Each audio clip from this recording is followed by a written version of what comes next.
Hi,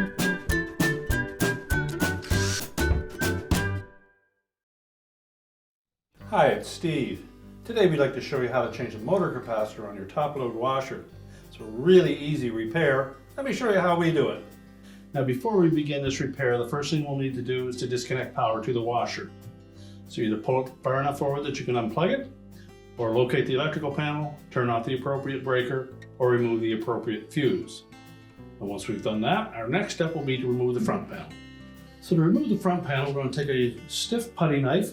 We'll come in about 4 inches from either edge, go into this gap between the front panel and the main top, and then we'll make contact with a spring clip.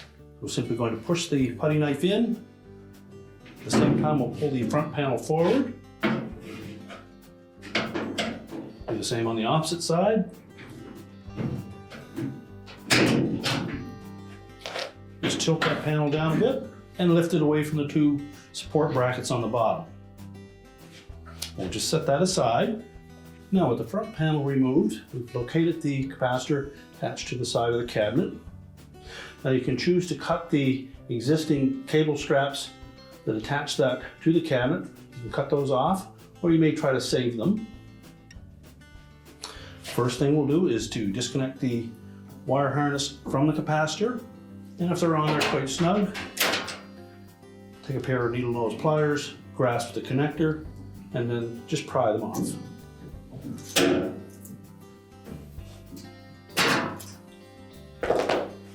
We'll just cut the electrical tape on the edge here to release that harness. Now if you attempt to save those straps, you may want to push that capacitor down through it and then try to release the little locking clips and reuse them. We have some extra ones here, so we're just going to cut those off and remove the whole assembly.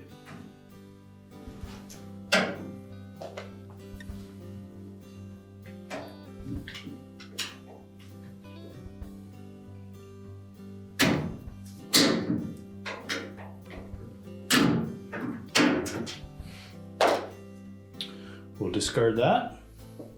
So next we'll take our new capacitor. You can go ahead and connect the wire terminals to it. And we'll also tape that harness to the side of it.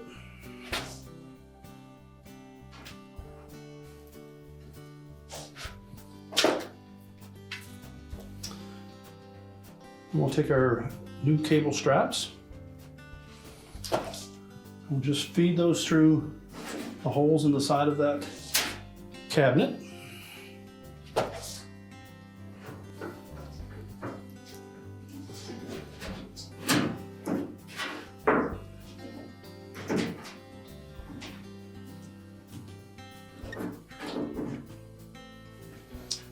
And then we'll wrap those cable straps around the capacitor.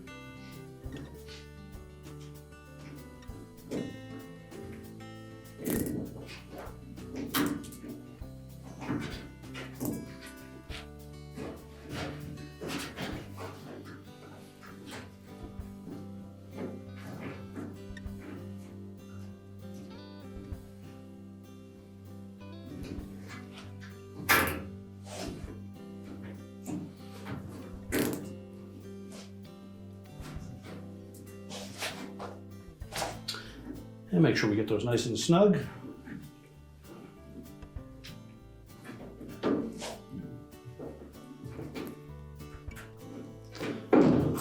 can trim off the excess.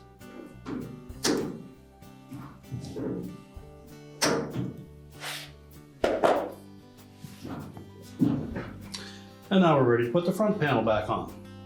Now when reinstalling the front panel, we want to make sure that the slotted holes in the bottom of the panel sit down over these two support brackets on the frame.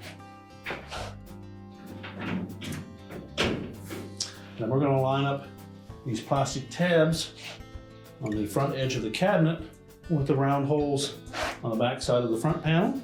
And as well, there's one metal tab that fits into this grounding point as well. So make sure that those all line up. You may need to flex either the cabinet or the front panel.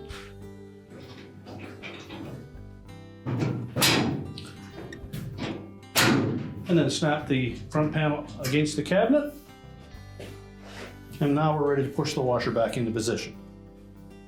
We're now ready to push the washer back into place, reconnect the power, and your repair is complete.